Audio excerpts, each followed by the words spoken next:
recovery by good right hand at the head. But when he does, it's effective. Left hand by Manigos. Very good left hand by Manigos. Approach the final 10 seconds of this round. In your timing, as you see. Good uppercut.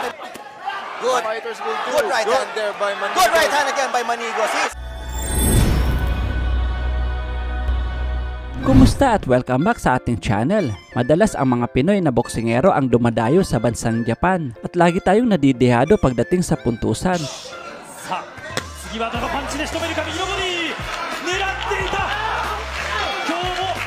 Subalit nitong June 29, 2024 ay may isang matapang na Hapon ang dumayo sa Pilipinas na si Kakeru Mashimo para sagupain ang ating kababayan na si Jason Kanoy Manigos na ginanap sa Mandaue City, Cebu. Samantala si Kakeru Mashimo ay may undefeated record na 8 wins, 6 knockouts, habang si Jason Manigos ay may record na 28 wins, 12 losses at 19 knockouts. Bagaman may mga talo na ang ating pambato dahil sa mga undefeated na kanyang nakasagupa. Katunayan pang 10 undefeated boxer na kanyang nakabakbakan. Lahat yun ay umabot sa unanimous at split decision ang kanilang mga naging laban. Isa na nga dyan ang sikat at kilalang boksingero na si Luis Pantera Neri na kanyang nakaharap. Samantala, pangalawang beses nang dumayo sa Pinas ang Hapon na ito. At ang una nga noong October, nang nakaraang taon lang, tinalo ni Kakeru Mashimo ang ating kababayan na si Marjon Pensinabes via second round referee technical decision. Samantala, ayon sa Hapon, ay muli niya daw ipapakita sa mga Pinoy kung paano niya dudurugin ang ating pambato.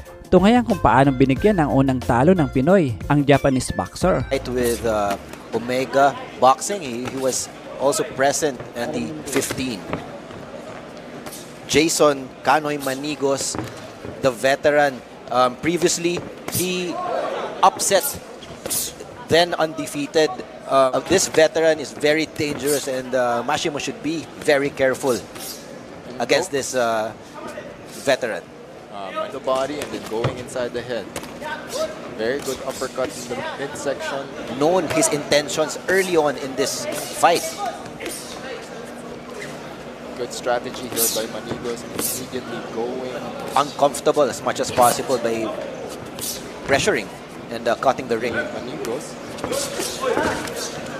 Now Mashimo has Manigos against the ropes. 2 hooks to the head by Mashimo. Very good defense there by Manigos, and then he was able to sneak in that uppercut in the midsection. However, very good offense here by Mashimo. Good uppercut by Manigos. Another very good uppercut by Manigos. However, he was very open for that left hook. More uppercuts from Manigos. Another hook by Manigos. Manigos is showing this young kid that old man strength, Franco. And he's hitting him with that uppercut. Maganda yung uppercut sa gitna ni Manigos. Pumapasok sa mukha ni Mashimo. Hindi lang siya dapat makikipagsabayan dito. Kasi, syempre, mas malaki, mas matangkad si Mashimo eh. He needs to get out of that corner. There you go. Another uppercut by Manigos. But Manigos needs to be careful. Now he has the Japanese in trouble. And we're seeing blood. That's right. Early on in this fight.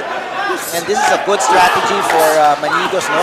Because he's connecting with that uppercut. I told you, this guy is not a scrub.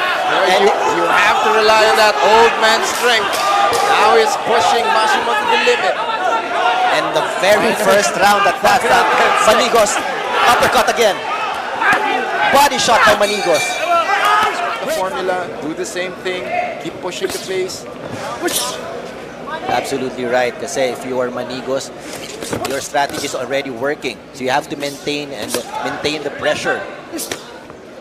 This is an opportunity that he needs to take advantage of. Double hook from Manigos. But Mashimo is right there.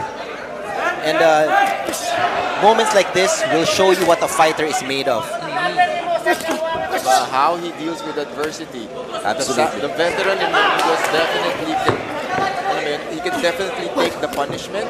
Now it's just a matter of sustaining his offense.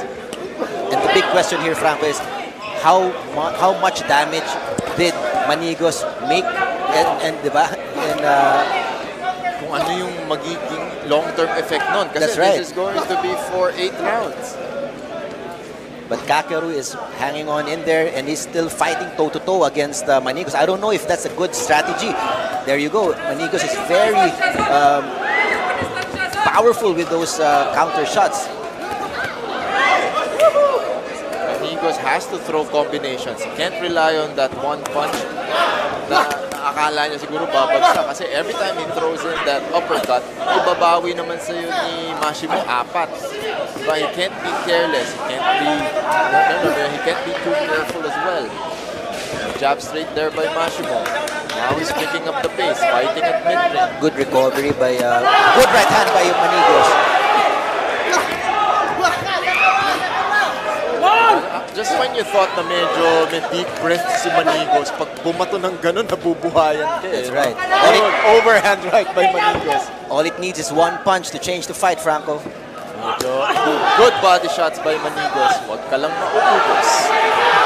Good straight to the body. And I think he hurt Kakeru with that in that exchange. But Kakeru now he has Manigos against the ropes. Taking a breather, it seems. Oh.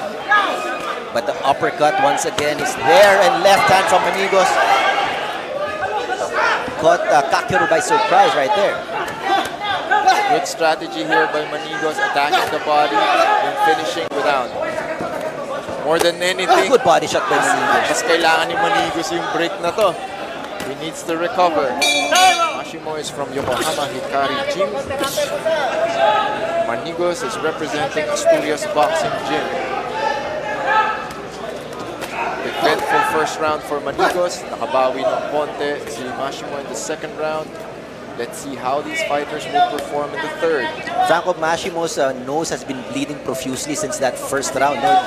Courtesy of those uppercuts from Manigos. And Manisa to get pinned against the ropes.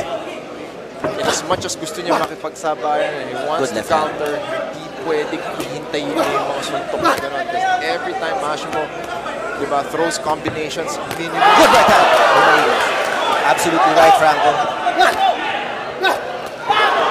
Overhand right there by Manigos, followed up by that vicious uppercut. So far, no answer for Mashimo dun sa mga uppercut ni Manigos. Good right hand. I think Mashimo got hurt. He is wobbled. Mashimo is wobbled his side. Good shot to the body. Another uppercut right in the middle for Manigos. And body shot by Manigos. Very good body shot. Kakeru took it well though. In this round. Another uppercut there by Manigos. I think Kakeru needs to talagang, you have to give credit to the matchmaker, no? And good flurry by Kakeru. Good head movement there. The punches by Manigos seems to me deals damage. Good overhand right by just Manigos. Like that. Another good left hand there by Manigos. Japan. Good combination. Attacks to Manigos. He goes to the body, goes to the head. And he got caught there. This is an opportunity for Kakeru to shift the momentum in his favor. Very aggressive punches here by Kakeru Mashimo. But Manigos did very well evading those punches, no? And now it's his turn. Nagpapahinga siya ngayon. Good hook to the head by Manigos. Halfway. Good combination by Manigos. I think Kakeru is hurt. He's not answering right now. Throwing everything. Throwing everything at the head of Kakeru Mashimo. Now he's urging the Japanese fighter to... And the Japanese fighter, what a veteran is, down.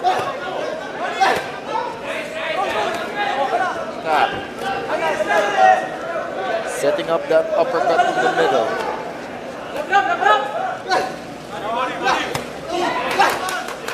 Good defense from Manigos. But Mashimo wants to go back to the body. Patiently waiting for that uppercut. And there you go. Like we said earlier, Manigos fights in spurts.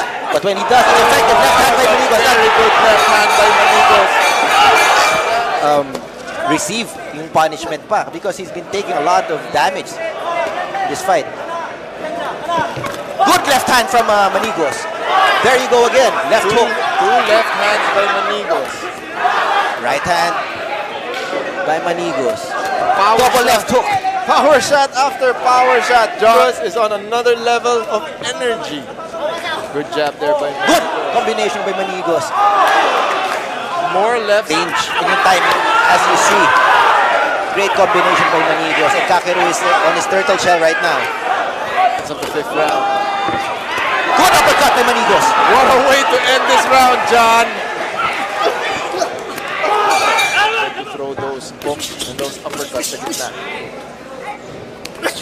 And now, pakilala agad si Manigos eh. Good combination from Manigos. 3-punch combination there to the jaw of Kakeru Mashimo. Missed with 8. Normally sa 10 seconds na. Para lang itong dalawa to. Good short left hand. There's advantage. And for those watching, what Manigos has been doing is the perfect example of what your game plan should be against a taller. Final minute of round 7.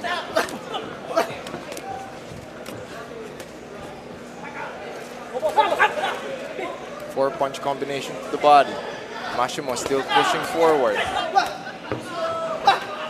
Good right hand by Manigos. Left hand from Manigos. Ending as we approach the final 10 seconds of this round.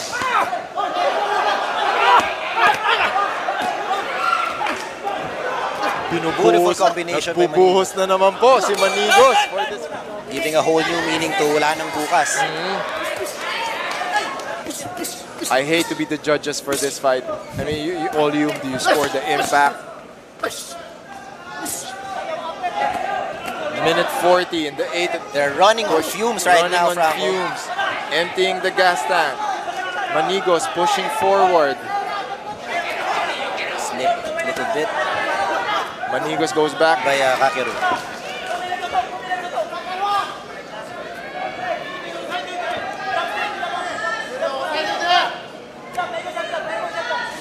What an onslaught from both these fighters. However, Good left Mashimo hand by Manigos.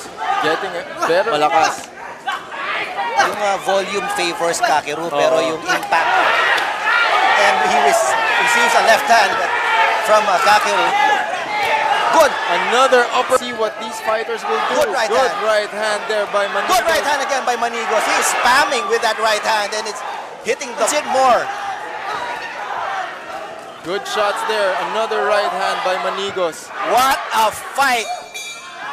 Unbelievable performance. Panalo si Jason Manigos via 8-round split decision. Anong masasabi mo sa naging laban ng ating kababayan? Ibigay ang iyong komento sa baba at huwag kalimutan i-like at mag-subscribe sa ating channel. Maraming salamat po.